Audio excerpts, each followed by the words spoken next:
안녕하세요. 빅주시론 대학의 미준입니다. 6월 23일 오늘의 빅주식 뉴스를 시작합니다. 오늘도 변함없이 미국 주식 투자의 정석을 지키고 있는 미준에 오신 것을 환영합니다. 미준 패밀리 여러분들 즐겁고 편안한 주말 만끽하셨는지 모르겠습니다. 제가 지내고 있는 캠브리지는요, 오래간만에 주말 동안 날씨가 너무 좋았습니다. 지금 보고 계신 일기예보는 이번 주인데요. 이번 주에도 최고 기온이 26도, 27도까지 올라가는 굉장히 화창한 날씨가 이어지는데요. 특히 지난 주말에는 아주 오래간만에 기온이 30도 이상까지 올라갔습니다. 그래서 오래간만에 제가 정말 좋아하는 무더운 날씨를 만끽했는데요. 앞으로 한 달 반 정도 있으면 제가 말레이시아로 이주를 하잖아요. 그래서 빨리 무더운 날씨를 만끽하고 싶다. 땀 뻘뻘 흘리면서 무더위에 좀 시달리고 싶다. 이런 생각을 하게 됐습니다. 자, 오래간만에 이렇게 더운 날씨에 좀 많이 돌아다녔더니요. 얼굴이 좀 빨갛게 익었습니다. 화면에 잘 나오는지 모르겠는데요. 앞으로 제가 인도네시아 지냈을 때도 그랬는데 이제 말레이시아로 이주하게 되면 좀 그을린 얼굴로 카메라에 설 수 있다는 점 참고해 주시면 좋을 것 같습니다. 주말에도 미중 방송은 계속됐습니다. 제가 지난주 목요일 날 김민중 대표님과 미리 녹화해 놓은 미국 주식 초등학교 영상을 공유해 드렸고요. 특히 토요일 날 방송된 미국 주식 초등학교 일부 영상에서는 굉장히 중요한 발표를 여러분들께 해드렸잖아요. 그래서 혹시 이 영상 아직 시청하지 않으신 분들께서는 꼭 한번 들어가서 살펴보시면 좋을 것 같습니다. 그리고 토요일 방송에서 약속드린 것처럼 초이스스탁의 50% 평생 할인 프로모션을 시작했습니다. 이번에 이벤트 기간은 6월 23일부터 7월 2일까지 깜짝 세일로 진행이 되고요. 이벤트 혜택은 방송에서 상세히 설명드린 것처럼 초이스스탁의 연간 이용권을 평생 동안 50% 할인 받으실 수가 있고요. 미국 주식 초등학교 교재 원본을 PDF로 다운로드 받으실 수 있는 링크가 제공될 예정입니다. 그리고 또 한 가지 반가운 소식을 김민중 대표님께서 전해주셨는데요. 이미 초이스탁에 회원으로 가입하신 분들께서도 다음에 연장이 될 때는요, 별도로 신청하실 필요가 없이 계속해서 평생 동안 50% 할인 혜택을 받으실 수 있다는 기쁜 소식이 전달이 됐습니다. 토요일 영상 보지 않으신 분들께서는 한번 살펴보시면 좋을 것 같습니다. 자, 이와 아울러서 미존 올인원 멤버십에서도 50% 할인을 게시하고 있는데요. 여기에 대해서는 제가 좀 어떻게 보면 개인적인 선언문을 여러분들께 전달해 드릴 예정이거든요. 이 방송 말고 오늘 영상이 하나 더 올라올 텐데요. 이 영상 여러분들 뜨거운 관심을 가지고 한번 꼭 시청해 보시면 좋을 것 같습니다. 자, 그러면 6월 23일 준비된 오늘의 빅 주식 뉴스 바로 시작합니다. 한 주를 시작하는 월요일 방송입니다. 오늘도 지난 한 주 동안의 미국 증시 시황부터 정리해 드리도록 하겠습니다. 가장 먼저 S&P 500 맵을 보시면요. 제가 기간을 일주일로 바꿔놨고요. 한눈에 딱 봐도 혼조세가 펼쳐졌죠. 그래서 일부 종목은 올라가고 반 정도는 떨어진 것 같은데요. 제가 보기에는 빨간색이 조금 더 선명한 종목이 많이 발견이 됩니다. 그래서 녹색 종목도 많이 있지만 녹색은 전체적으로 좀 흐리멍텅하죠. 그래서 빨간색이 조금 더 우세하다 이렇게 보시면 될 것 같습니다. 그리고 굉장히 신기한 현상 하나가 발견이 되는데요. 지난주에 여러분들 아시는 것처럼 이제 전쟁에 대한 긴장감이 강화되면서 미국 증시가 달리지 못했잖아요. 근데 실제로 섹터별의 성적을 보시면요. 오히려 안전한 섹터가 더 많이 떨어졌습니다. 여기 보시면 헬스케어가 대부분 종목이 빨간색을 보였고요. 옆으로 이동해서 유틸리티도 전통적으로 같이 주잖아요. 근데 유틸리티도 녹색이 거의 없습니다. 그리고 마지막으로 지금 잘 안 보이실 것 같은데 원자재 역시도 빨간색으로 물들어 있습니다. 그래서 전통적으로 방어주라고 부르는 섹터가 오히려 더 많은 하락세를 기록했다. 이렇게 보시면 되겠습니다. 실제로 지난 한 주 동안 미국 증시의 대표 지수들의 성적을 보시면요. S&P 500은 0.46% 떨어지면서 마감이 됐고요. 다우존스는 마이너스 0.25%, 그리고 소형주는 0.15% 떨어졌습니다. 반면 나스닥 100은 0.02% 거의 횡보를 했죠. 그래서 테크주가 그나마 선방을 했다. 이렇게 정리가 가능할 것 같습니다. 지금 현재 빅스 지수를 보도록 하겠습니다. 빅스는 20.82까지 올라갔는데요. 뭐 이 부분은 여러분들 잘 알고 계신 것처럼 미국이 이란을 공격했죠. 그래서 토요일 날 굉장히 커다란 뉴스가 보도가 되면서 시장의 긴장감이 이미 공포 지수에는 반영이 됐습니다. 그런데 생각보다 많이 올라가진 않았죠. 20.8이면 사실 역사적인 평균이거든요. 그래서 아직까지도 시장은 대체적으로 굉장히 평온한 모습이다. 잠잠한 추세를 계속해서 유지하고 있습니다. 피어 앤 그리드 인덱스도 마찬가지죠. 뉴트럴, 지금 중립에 가 있는데요. 55기 때문에 탐욕 바로 아래 단계입니다. 그래서 시장에서는 대부분 다 지금 좀 떨고 있는 투자자가 별로 없다. 이렇게 보실 수가 있겠죠. 다음에는 초이스 스탁에서 제공하는 마켓 스코어고요. 마켓 스코어는 계속해서 안정적인 모습입니다. 머리에서 어깨로 떨어질 그런 기미가 보이지 않습니다. 계속해서 77 탐욕 단계를 유지하고 있습니다. 지난 한 주 동안 미존 탑픽의 성적을 살펴보도록 하겠습니다. 지난 한 주 동안은요, 올라간 종목이 8종목이 발견이 되는데요. 크레도 테크놀로지가 가장 좋았습니다. 무려 16.36% 껑충 뛰어 오르면서 가장 좋은 수익률을 선물했고요. 두 번째로 AMD가 플러스 10.40% 굉장히 좋은 모습을 지켜냈습니다. 세 번째로 셀레스티카 플러스 7.90, 비스라 에너지가 플러스 6.53, 탈렌 에너지 플러스 4.15, 엔비디아 플러스 1.32, 브로드컴 플러스 0.52, 마지막으로 트레이드 데스크가 0.40% 올라가면서 마감이 됐습니다. 대부분의 종목이 AI 수혜주죠. 그래서 지난주에도 상승 종목은 대부분 AI 관련주였다. 이렇게 보시면 되겠죠. 다음으로 팔란티어가 0.07% 소폭으로 하락했고요. 메타가 마이너스 0.08, 우버 마이너스 0.18, TSMC 마이너스 0.75, 테슬라 마이너스 0.97, 아마존이 마이너스 1.14, 스트래티지 마이너스 3.44, 비투 마이너스 4.13, 비트코인이 4.26% 떨어지면서 10만 1,610에 가 있고요. 구글이 마이너스 4.60, 마지막으로 태양광 에너지 섹터가 전반적으로 추락하는 가운데 넥스트래커도 5.09% 가장 많은 하락세를 보였습니다. 자, 지금까지 지난 한 주 동안의 미국 증시 시황을 정리해 봤고요. 다음에는 이번 한 주 동안 준비되어 있는 굵직굵직한 시장의 카탈리스트를 정리하도록 하겠습니다. 2025년 6월 23일부터 6월 27일간의 일정이고요. 자, 일단 화요일 날 제롬 파월 연준 의장이요.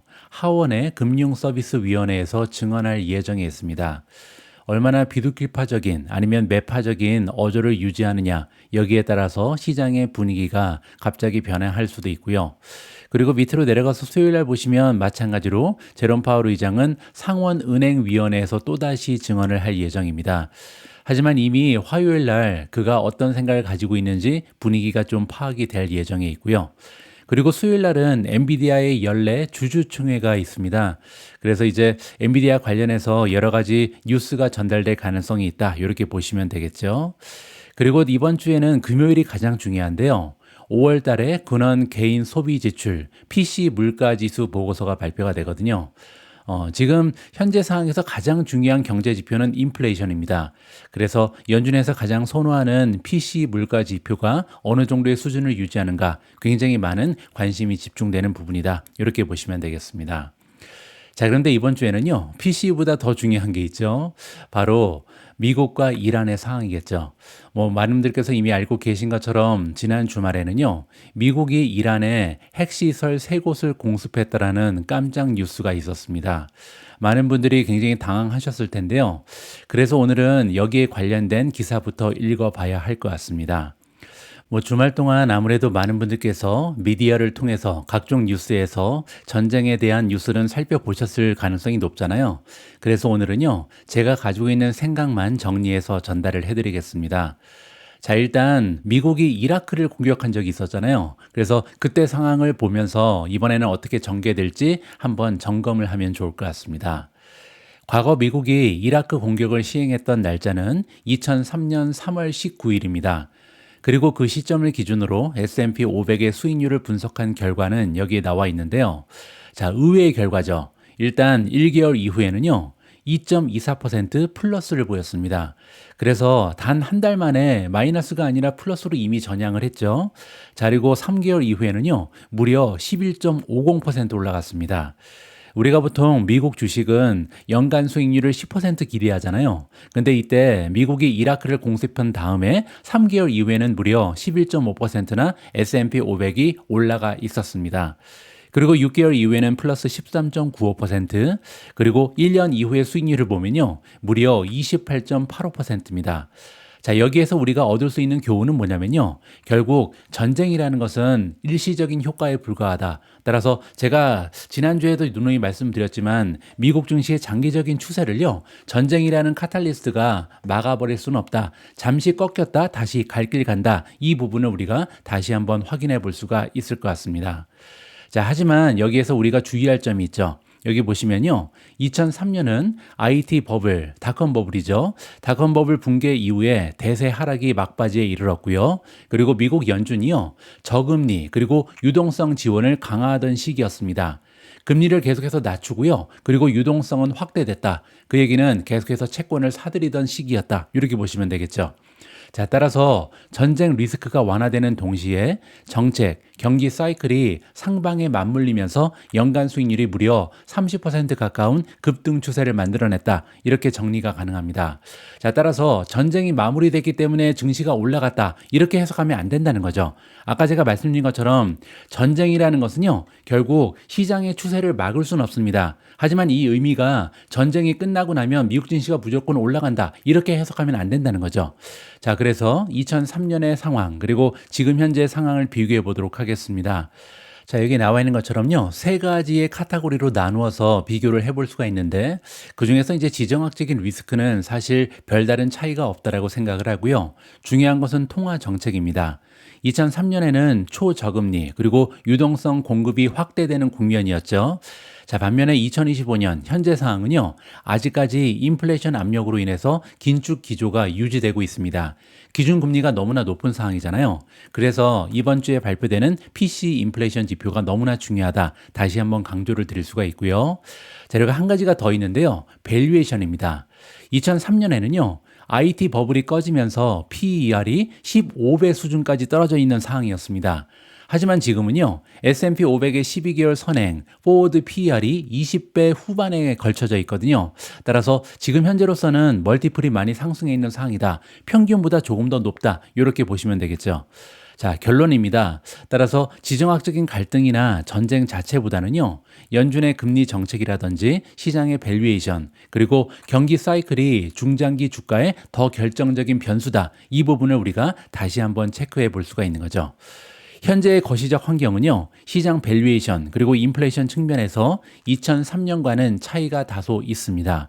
따라서 전쟁 리스크가 해소되면서 단기 급등은 나타날 가능성이 있죠. 하지만 매크로적인 상황이 뒷받침돼야 지속적인 상승세가 가능하다는 것이 저의 개인적인 판단입니다. 자, 그리고 한 가지 더 읽어드리겠습니다. 이번 기사에서는요, 미국이 이란을 공격하면서 투자자들이 6가지의 질문을 던져야 된다. 이런 기사 내용이었는데요. 여기에 저는 한 가지의 질문을 여러분께 더 드리고 싶습니다. 한번 보시죠. 현재 미국 주식 시장은요, 이미 주가 반등으로 인한 밸류에이션의 상승, 그리고 불확실한 관세 정책 때문에 조정에 취약한 상황입니다. 지난 한 달 넘게 미국 증시는 엄청난 추세로 급등했습니다. V자 반등을 보냈잖아요. 그래서 지금 현재 대부분의 종목이 밸류에이션이 급상승한 상황이고요. 그런데 문제는 아직까지 관세 정책에 대한 확실성이 없습니다. 그래서 조금만 안 좋은 뉴스가 나타나게 되면 조정이 나타날 수 있는 취약한 상황이다. 이 부분을 우리가 이해해 볼 필요가 있는 거죠. 그리고 또 한 가지, 특정 관세에 대한 백악관의 유예 조치는요, 7월 말에 만료될 예정입니다. 지금까지 증시가 V자 반등을 보였던 이유가 바로 백악관의 관세 유예 조치잖아요. 그런데 이게 얼마 안 있어서 만료된다는 거죠. 특히 중국을 대상으로 한 부과금에 대한 백악관의 90일 유예 조치는요, 8월 12일에 만료될 예정인데요. 자, 이번 전쟁 때문에 중국과의 무역 협상이 방해될 가능성도 충분히 존재한다. 이 부분을 우리가 생각해 볼 필요가 있을 것 같습니다. 자, 다시 얘기해서 불확실성이 매우 큰 시장이다. 제가 계속해서 말씀드리지만 시장이 가장 싫어하는 게 불확실성이거든요. 앞으로 어떤 일이 나타날지 모를 때 많은 투자자들이 주식에서 발을 뺍니다. 따라서 지금 현재로서는 불확실성이 굉장히 강화되고 있다. 이 부분을 우리가 인정할 필요가 있는 거고요. 자, 이러한 상황에서 미국의 이란 공격은요, 유가의 잠재적인 추가 급등으로 이어질 가능성이 매우 높습니다. 자, 이 기사에서 6가지의 질문이 있었다고 말씀드렸죠. 그 중에 한 가지가요. 유가는 어떻게 반응할 것이며 인플레이션에 어떤 영향을 끼칠까? 이게 지금 네 번째 질문이었습니다. 국제 유가의 기준이 되는 브렌트유 가격은요, 5월 저점 대비 이미 30% 이상 상승하면서 배럴당 77달러까지 육박하고 있습니다. 이란이 지금 굉장히 불리해졌잖아요. 그렇게 되면 호르무즈 해협을 폐쇄할 수 있다. 이러한 우려가 대두되고 있거든요. 그렇게 되면 원유 공급량이 급속도로 떨어지면서 세계적인 에너지 가격 충격이 다가올 가능성도 있다. 이 부분을 우리가 고려를 해야겠죠. 자, 그리고 이렇게 유가가 올라가게 되면요, 두 가지의 잠재적인 리스크가 나타날 수 있습니다. 첫 번째, 유가가 추가적으로 급등하면요, 인플레이션을 부채질할 수 있죠. 따라서 유가는 인플레이션에서 커다란 부분을 차지하기 때문에 지나치게 유가가 많이 올라가게 되면요, 인플레이션 역시도 올라갈 가능성이 굉장히 크다. 이 부분을 우리가 살펴볼 필요가 있고요. 두 번째는 경제 성장률이 떨어질 위험이 있습니다. 자, 그 얘기는 인플레이션은 올라가고 성장률은 둔화된다면 그게 그 유명한 스태그플레이션이죠. 따라서 투자자 입장에서 가장 싫어하는, 가장 두려워하는 용어 스태그플레이션의 위험이 강화될 가능성이 높다. 이 부분을 살펴볼 수가 있겠습니다. 자, 그리고 또 한 가지, 전쟁에 소요되는 비용은요, 미국 예산 적자 규모에 대한 우려를 악화시킬 수가 있습니다. 지금 현재 미국의 예산 적자 규모가 너무나 크다. 굉장히 커다란 부담이잖아요. 근데 전쟁에는 엄청나게 많은 비용이 소요가 됩니다. 따라서 이번 전쟁이 조만간 종료가 되지 않으면요, 미국의 예산 적자 규모가 기하급수적으로 커질 가능성도 대두가 되는 상황이죠. 자, 따라서 투자자들은요, 각자의 포트폴리오에서 자신의 현금 비중이 차지하는 비율을 다시 한번 점검할 필요가 있는 시점입니다. 자, 만에 하나 다시 한번 시장의 조정이나 하락장이 찾아오면요, 과연 나의 포트폴리오는 또 한 번의 어려운 시기를 이겨낼 힘이 있는가? 그 얘기는요, 주가가 떨어질 때 신나게 주식을 살 수 있는 자금이 확보되어 있는가? 이 질문을 우리한테 해야 된다는 거죠.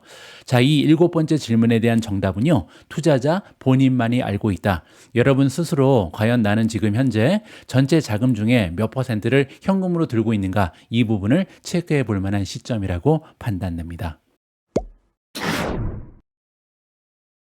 다음에는 테슬라로 넘어갑니다. 테슬라 같은 경우는 지난 주말 동안 두 가지의 커다란 호재가 있었는데요. 하나의 호재가 너무나 컸기 때문에 그 다른 호재는 좀 주목을 받지 못했거든요. 뭐 여러분들 잘 알고 계신 것처럼 테슬라가 드디어 오랜 수건의 로보택시 서비스를 출시했습니다. 이 부분에 대해서는 아마 많은 분들께서 이미 각종 매체를 통해서 내용을 이해하고 계실 것 같고요. 그래서 저는 오늘 그 밖에 또 하나의 뉴스, 지금 로보택시 때문에 관심을 받지 못한 또 하나의 대형 호재를 여러분들께 전달해 드리겠습니다. 테슬라가요, 중국 최대 규모의 그리드급 배터리 발전소 건설에 첫 번째 계약을 체결했다라는 굉장한 소식입니다. 자, 테슬라가 지금 현재 베이징과 워싱턴 두 국가의 긴장된 무역 관계 속에서 중국의 그리드 규모의 배터리 발전소를 건설하는 첫 번째 계약을 체결했다라는 반가운 소식입니다. 그리고 이 프로젝트가 완공되면요, 중국에서 동종 최대 규모가 될 것이라고 합니다. 그래서 첫 번째 계약일 뿐만 아니라 엄청난 규모다. 이 부분이 대단한 거죠. 유틸리티 규모의 배터리 에너지 저장 시스템은요, 전력망이 공급과 수요의 균형을 유지하도록 돕습니다.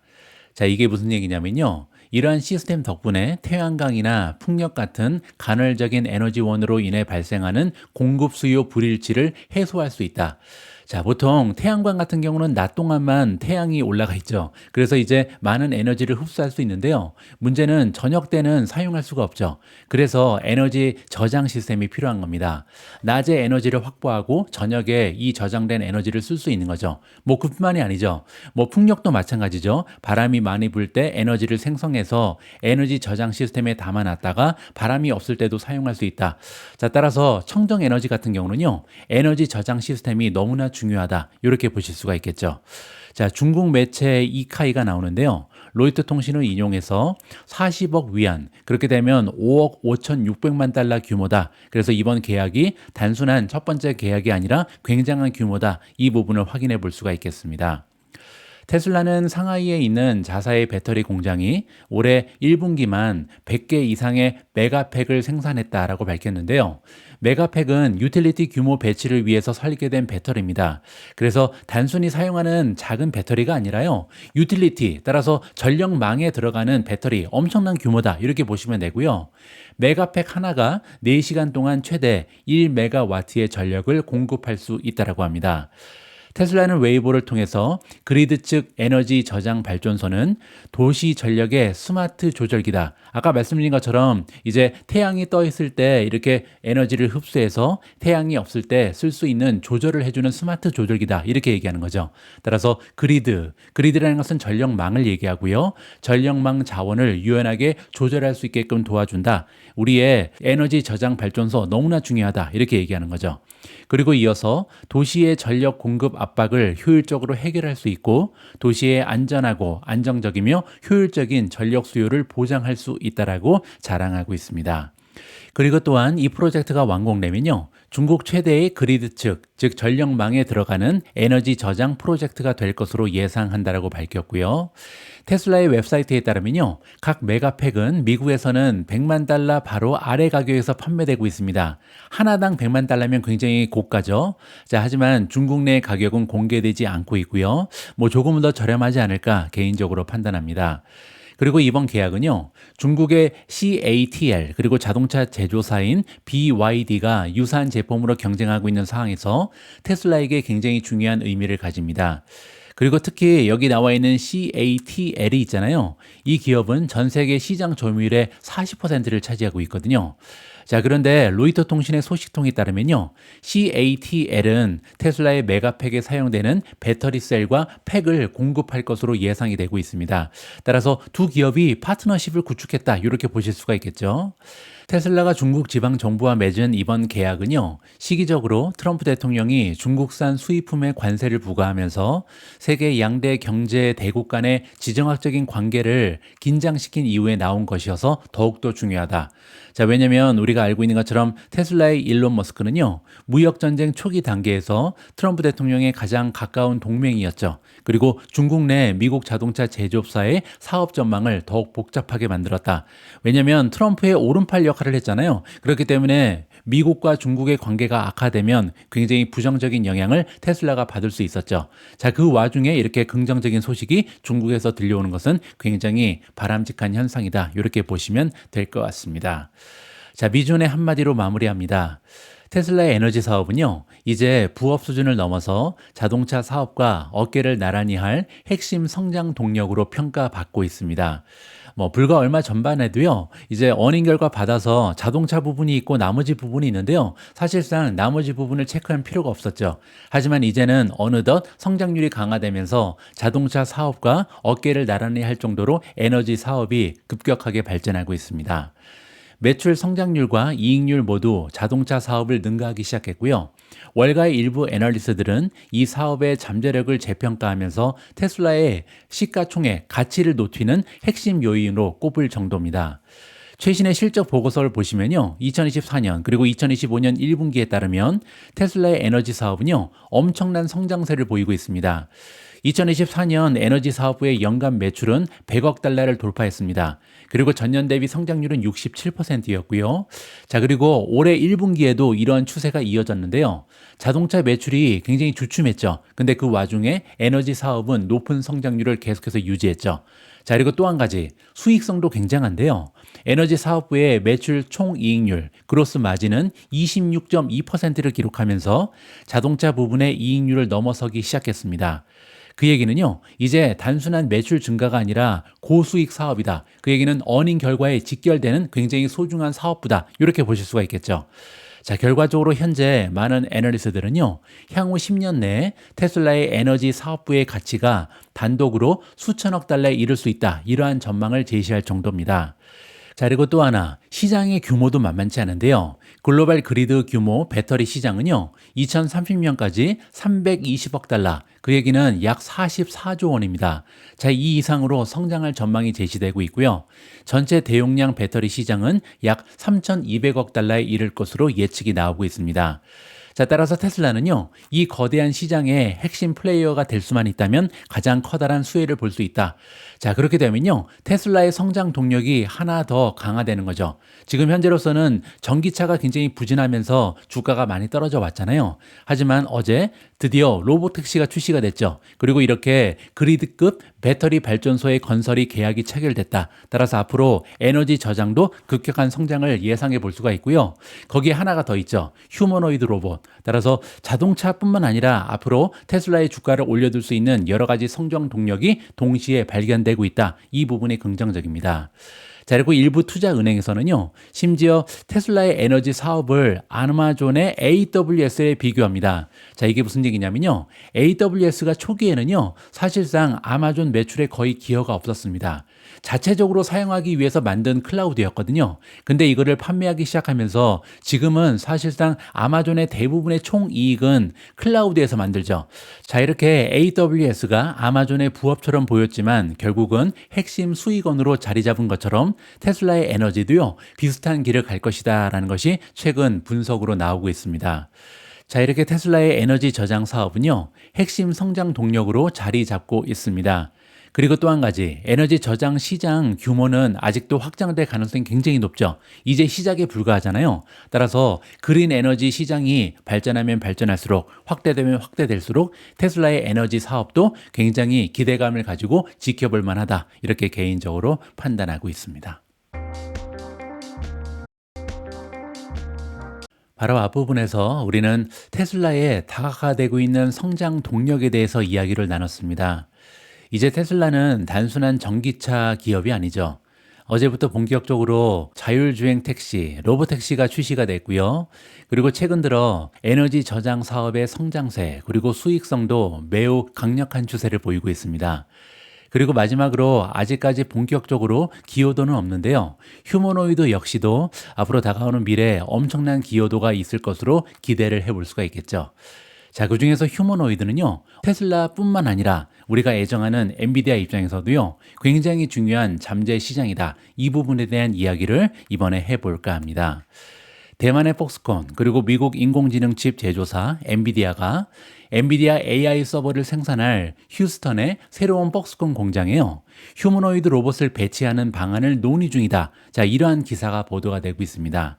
자, 이 얘기는요, 엔비디아 AI 서버를 만드는데 휴머노이드가 도움을 줄 수 있다. 굉장한 소식이죠.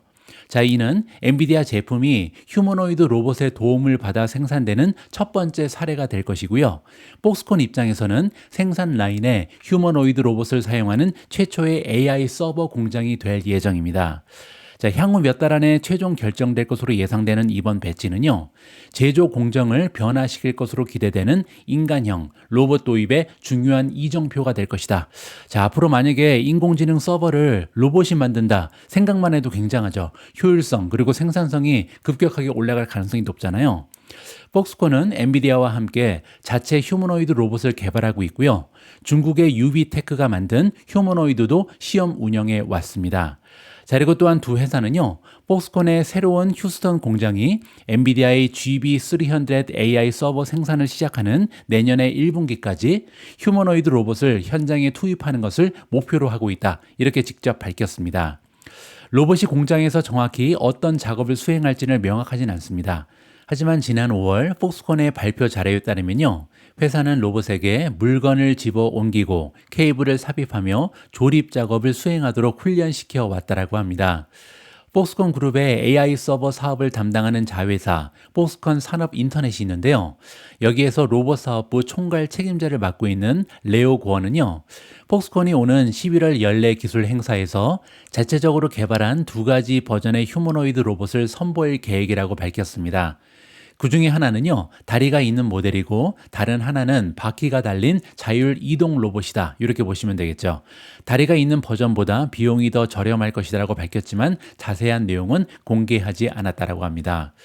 엔비디아는 지난 4월에 휴스턴의 폭스콘 그리고 댈러스의 위스트론과 협력하면서 텍사스의 AI 슈퍼컴퓨터 제조 공장을 건설할 계획이다. 이렇게 발표했죠. 그리고 두 곳 모두 12개월에서 15개월 내에 생산량을 늘릴 수 있다. 이렇게 예상이 나오고 있습니다. 자, 엔비디아 입장에서는요, AI 서버 제조에 휴머노이드 로봇을 사용하는 것은요, 이미 휴머노이드 제조사들에게 로봇 제작 플랫폼을 공급하고 있는 상황에서 해당 기술 분야로 한 걸음 더 나아가는 것을 의미한다. 굉장한 얘기죠. 자, 이 얘기는 뭐냐면요, 지금 로봇을 만들고 있는 회사들한테 로봇을 제작할 수 있는 플랫폼을 팔고 있잖아요. 자, 그렇기 때문에 자, 이렇게 로봇을 판매하는데, 그리고 그 로봇을 가지고 다시 AI 서버를 만든다. 이렇게 선순환이 나타날 수 있다. 이렇게 이해가 가능합니다. 엔비디아의 젠슨항 CEO는요, 지난 3월 제조 시설에서 휴머노이드 로봇이 널리 사용되기까지 5년이 채 걸리지 않을 것이다. 이러한 대담한 예측을 제시한 바가 있습니다. 자, 미준의 한마디로 마무리하겠습니다. 만약에 젠슨항의 예측대로 향후 5년 내에 휴머노이드 로봇의 보급이 대중화될 수 있으면요, 엔비디아 매출에는 커다란 성장 동력이 추가될 것이다. 저는 이렇게 기대하고 있습니다. 물론 현재로서는요, 정확한 수치를 예측하기는 어렵습니다. 하지만 시장 전문가들의 평가, 그리고 엔비디아의 전략을 종합해 보면요, 휴머노이드는 향후 엔비디아의 데이터 센터 사업 부분에 버금가는 엄청난 핵심 성장 동력이 될 가능성이 있다. 저는 이렇게 판단하고 있습니다. 자, 이렇게 휴머노이드가 장밋빛 미래가 기대되는 이유가 있는데요. 엔비디아가 단순히 휴머노이드에 필요한 칩만 판매하는 것이 아니거든요. 로봇을 구동하는 핵심 플랫폼 전체를 장악하려는 계획을 엔비디아는 가지고 있습니다. 자, 실제로 엔비디아는요, 휴머노이드 로봇이라는 신체에 필요한 세 가지의 핵심 요소, 그 얘기는 두뇌, 신경망, 지능을 모두 제공하겠다는 전략을 취하고 있는데요. 자, 일단 두뇌에 들어가는 반도체는요, 휴머노이드 로봇은 실시간으로 주변 환경을 인식하고 판단하며 정교하게 움직여야 됩니다. 그리고 이를 위해서는요, 강력한 연산 능력을 갖춘 AI 칩이 필수적이거든요. AI 칩은 엔비디아가 1위죠. 그리고 엔비디아는요, 제슨 토르와 같은 로봇 전용 고성능 시스템 온 칩을 개발하면서 이 시장을 이미 선점하고 있는 상황입니다. 자, 두 번째는요, 신경망, 그 얘기는 소프트웨어죠. 로봇을 개발하고 훈련시키는 과정은요, 막대한 비용과 시간이 소요가 되는데요. 엔비디아는 아이작 플랫폼을 통해서 가상 세계에서 로봇을 안전하고 효율적으로 시뮬레이션하고 훈련할 수 있게끔 지원합니다.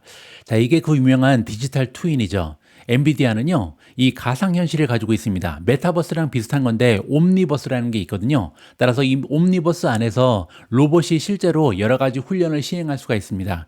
그렇게 되면 실제 환경에서 계속 만들어서 실패하고 보완하고 이런 과정에서 들어가는 비용을 굉장히 효과적으로 절약할 수 있다. 따라서 발전 속도가 엄청나게 빨라질 수 있다. 이렇게 이해가 가능한 거죠. 자, 그 얘기는요, 아이작 플랫폼이 향후에 로봇의 세계에서 윈도우라든지 안드로이드 같은 운영체제 역할을 할 가능성도 우리가 생각해 볼 수가 있겠죠. 자, 세 번째는 지능입니다. 인텔리전스죠. 특정 작업만 반복하는 로봇을 넘어서요, 인간처럼 번영적인 작업을 수행하기 위해서는요, 고도의 지능이 필요합니다. 엔비디아는 프로젝트 그룻이라는 것을 만들고 있는데요. 자, 이거는 휴머노이드용 파운데이션 모델이라고 합니다. 그리고 이는 인간의 언어 그리고 행동을 모방하면서 로봇이 새로운 기술을 빠르게 학습하도록 돕는 범용 AI 모델이라고 합니다. 자, 따라서 휴머노이드를 개발하는데 없어서는 안 되는 중요한 점을 모두 다 복식하려고 노력하고 있다. 이렇게 볼 수가 있는 거죠. 자, 이렇게 엔비디아는요, 테슬라, 피규어 AI 등의 로봇 제조사에 칩만 파는 것이 아니라요, 개발에 필수적인 소프트웨어 플랫폼 그리고 AI 모델까지 제공하면서 엔비디아 생태계에 대한 의존도를 높이고 있습니다. 완전히 엔비디아의 생태계 자체를 판매하고 있다. 이렇게 이해가 가능하겠죠. 자, 이게 왜 중요하냐면요, 휴머노이드 시장의 잠재력이 엄청나거든요. 시간이 지날수록 예측 규모가 빠르게 커지고 있습니다. 예전에 비해서 앞으로 휴머노이드 시장의 규모가 얼마 정도 될 거다. 자, 이러한 전망이 점점 더 커지고 있다. 이렇게 이해가 가능하겠죠. 뭐 예를 들어서 골드만삭스 같은 경우는요, 2035년까지 휴머노이드 로봇 시장 규모가 약 380억 달러다. 자, 이거는 원화로 52조 원입니다. 자, 이렇게 전망을 했는데요. 그 얘기는 뭐냐면 1년 전에 예측치였던 60억 달러에서 6배 이상 갑자기 올려버렸습니다. 그만큼 휴머노이드 시장이 기대감이 엄청나게 올라가고 있다. 이렇게 보시면 되겠죠. 그리고 젠슨항 본인 또한 휴머노이드 로봇 공항은요, 역사상 가장 커다란 산업 중 하나가 될 수 있다. 이렇게 언급한 적이 있고요. 자동차 산업에 비견될 정도로, 그러니까 자동차 산업이 엄청나게 커다란 시장이잖아요. 이 정도 시장 규모를 가질 것이다. 이렇게 예측하는 거죠. 엔비디아는 이렇게 커다란 시장에서요, 하드웨어 판매 수익과 더불어서 플랫폼 사용에 따른 라이선스, 그리고 서비스 형태의 소프트웨어 수익까지 기대할 수 있기 때문에 매출 기여도가 매우 높을 것으로 기대해 볼 수가 있을 것 같습니다. 자, 참고로 엔비디아의 회계연도 2025년 매출은 1152억 달러였습니다. 그리고 그중에서 80% 이상이 데이터 센터였거든요. 자, 반면 로보틱스라든지 엣지용, 제슨, 아이작 플랫폼에서 기여한 매출은요, 전체 매출의 한 자릿수 비중에 불과합니다. 아직까지는 굉장히 미미하죠. 그래서 저는 더 고무적이라고 생각하는데요. 엔비디아 입장에서 로보틱 사업 부분은요, 아직 제대로 시작도 하지 않은 출발점에 있다. 따라서 무궁무진한 발전 가능성이 있다. 이렇게 평가 가능하겠죠. 자, 결론적으로 휴머노이드 로봇의 대중적인 보급은요, 엔비디아 입장에서는 새로운 차원의 거대한 기회가 될 수 있습니다. 단기적으로는 산업 분야의 안정적인 매출을 창출하고 장기적으로는요, 가정용 시장까지 확장할 가능성이 높죠. 따라서 현재의 데이터 센터, 게이밍 사업부를 뛰어넘는 핵심 비즈니스로 자리매김할 가능성이 매우 높다. 자, 따라서 AI가 다가 아니라는 거죠. 엔비디아는 엄청난 성장 동력이 하나 더 추가될 가능성이 높다. 이렇게 마무리를 해드리겠습니다. 오늘 마지막으로 준비된 컨텐츠는 최근에 선풍적인 인기를 얻고 있는 위즈움 팟캐스트입니다. 아마도 저 혼자 등장하는 게 아니라 제 와이프의 목소리가 함께 나와서 많은 분께서 좋아해 주시는 것 같습니다. 자, 오늘은 조금 생소한 주제를 다뤄볼까 생각 중인데요. 자율주행 택시 그리고 EV톨 시장의 부상입니다. EV톨은 뭐냐면요. E는 일렉트릭, V는 버티칼, TO는 테이크 오프고요. L은 랜딩입니다. 뭐 한국어로 해석하자면 전기 수직 이착륙기 이 정도가 되겠죠. 그래서 헬리콥터보다는 전기로 구동되기 때문에 굉장히 조용하죠. 차세대 운송 수단으로 굉장히 좀 각광을 받고 있는 새로운 기술력이다. 이렇게 보시면 됩니다. 뭐 최근 들어서 많은 투자자들이 관심을 가지시는 이러한 분야가 되거든요. 그래서 오늘 이번 기사를 통해서 과연 자율주행 택시 그리고 EV톨의 시장에는 어떠한 투자 기회가 존재하는지 살펴보면 좋을 것 같습니다. 제가 지난 토요일 날 방송에서 앞부분에서 자세히 말씀드린 것처럼 제가 김인중 대표님과 함께 7월 3일 날 미줌 멤버분들 그리고 초이스탁의 멤버분들을 위해서 굉장히 특별한 라이브 방송을 준비하고 있습니다. 그리고 이번 라이브 방송에서는요, 2025년 하반기 우리가 관심을 가질 만한 5가지의 새로운 종목을 공개할 예정에 있는데요. 자, 이러한 종목의 한 가지가 우리가 EV톨에도 관심을 가질 만하죠. 왜냐하면 시장의 잠재력은 굉장히 큰데요. 아직까지 시장의 침투율은 굉장히 낮습니다. 자, 이렇게 시장의 침투율이 낮은 거대한 시장에 들어가 있는 1등 종목을 찾을 수만 있다면 향후에 건강한 수익률을 기대해 볼 수가 있는 거죠.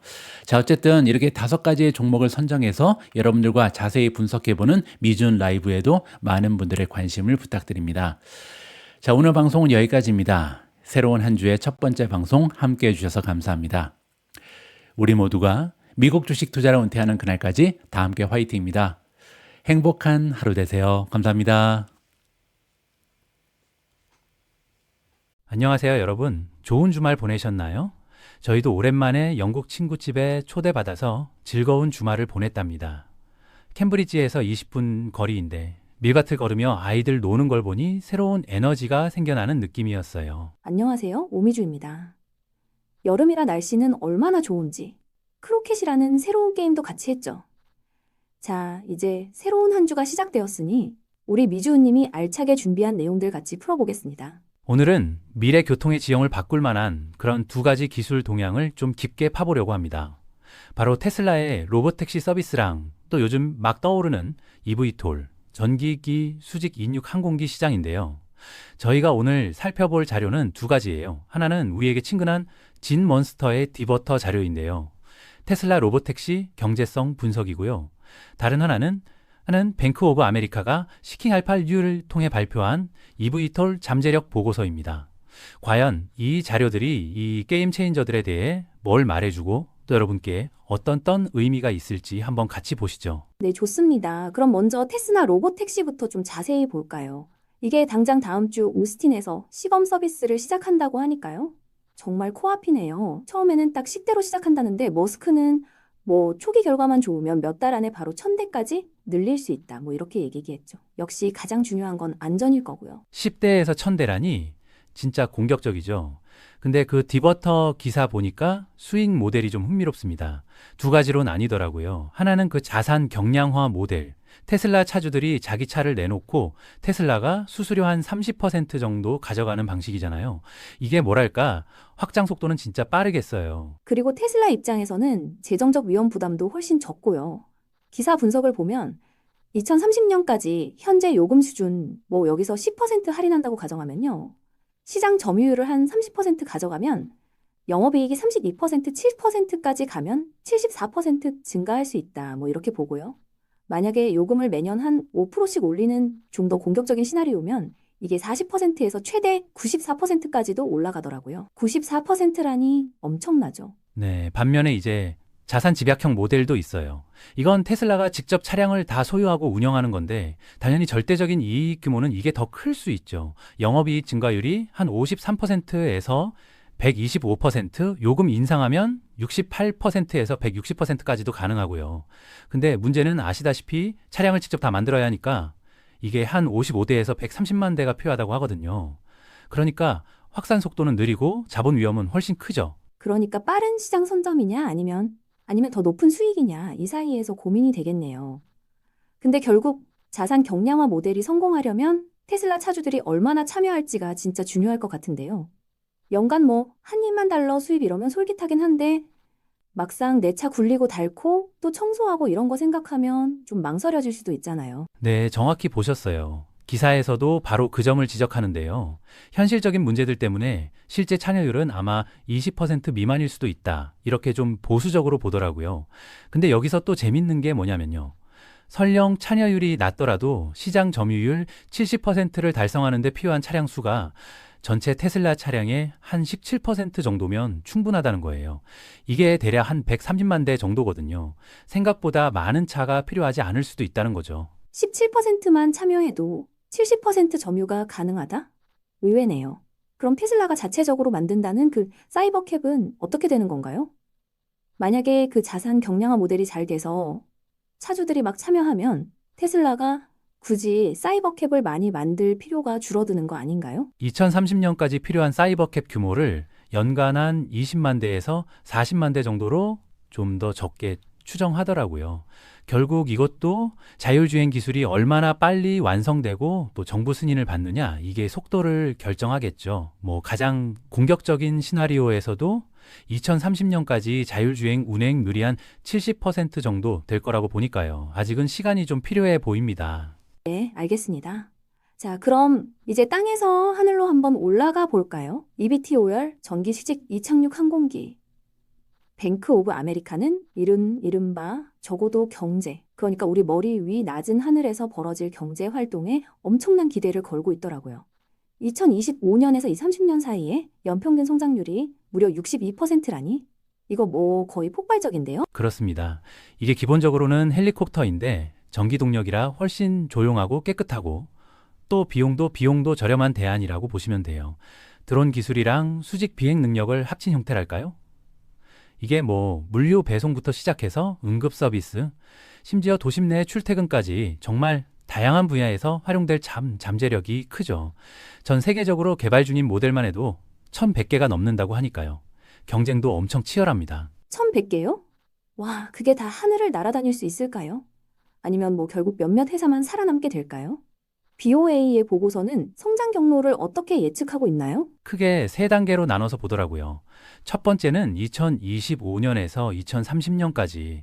이때는 이제 막 인증받고 초기 도입하는 단계, 주로 공공 서비스나 관광 위주로 시작할 것 같고요.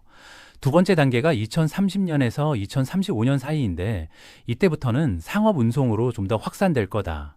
비용도 내려가고 수요도 늘어나면서요. 그리고 2035년 이후가 되면 운용 비용이 더 절감되면서 아주 광범위하게 도입될 거라는 거죠. 그래서 2045년쯤 되면 전 세계적으로 한 25만 대의 이브톨이 운용되고 도심 항공 모빌리티 UAM 시장 규모가 현재 한 30억 달러 수준에서 무려 2,100억 달러까지 성장할 수 있다. 이렇게 예측합니다. 2천억 달러, 와우. 상상하기 힘든 규모네요. 그럼 이 이브톨은 기존 교통수단이랑 비교하면 어떤 위치를 차지하게 될까요? 보고 적으니까 한 150km에서 400km 정도 거리 이동할 때는 자동차나 기차보다 빠르고 헬리콥터보다는 싸고 한 50km에서 150km 정도의 비교적 단거리에서는 약간 더 비싸지만 빠른 프리미엄 옵션이 될 수 있겠네요. 그런데 이게 정말 현실화되려면 이 착륙장, 버티포트 같은 인프라 구축이 정말 중요하겠어요. 맞습니다. 그게 아주 중요한 포인트죠. 로봇 택시는 기본적으로 기존 도로 인프라를 활용할 수 있지만 EVTOL은 완전히 새로운 인프라 구축이 필요하거든요. 버티포트 같은 거요. 이게 가장 큰 차이점 중 하나고 또 극복해야 할 과제죠. 결국 이 두 기술 모두 기술이 얼마나 성숙하느냐, 정부 규제를 통과하느냐, 그리고 가장 중요하게는 사람들이 이걸 얼마나 받아들이고 사용할 의향이 있느냐에 미래가 달려있다고 볼 수 있습니다. 앞으로 미래 교통시장에 파일을 놓고 이 둘이 서로 경쟁하거나 혹은 보완하면서 기존의 자동차 산업, 차량 공유 서비스, 항공산업에 정말 큰 변화를 가져올 잠재력이 있는 거죠. 둘 다 정말 엄청난 가능성을 보여주는 것 같은데 동시에 규제나 비용, 도입 속도 같은 넘어야 할 과제들도 만만치 않아 보이네요. 기술 트렌드에 관심 많으신 우리 미주운 패밀리 여러분께는 이 정보가 어떤 의미로 다가오셨을지 궁금합니다. 네, 오늘 살펴본 자료들은 어디까지나 가능한 시나리오들을 제시하는 거니까요. 실제 경로는 또 어떻게 펼쳐질지 모릅니다. 계속해서 관심을 가지고 지켜봐야 할 분야인 것 같습니다. 네, 맞습니다. 마지막으로 여러분께 질문 하나 던지면서 마무리할까 합니다. 땅 위의 자율주행 네트워크와 하늘 위의 항공운송 네트워크. 이 두 가지가 미래 도시의 이동 수요를 충족시키기 위해 과연 서로 어떻게 융합되거나 혹은 경쟁하게 될까요? 그리고 이 새로운 모빌리티들을 중심으로 또 어떤 새로운 비즈니스 기회들이 생겨날 수 있을지 한번 상상해 보시는 것도 재미있을 것 같습니다. 저희는 다음 시간에 더 흥미로운 분석으로 다시 찾아뵙겠습니다. 감사합니다.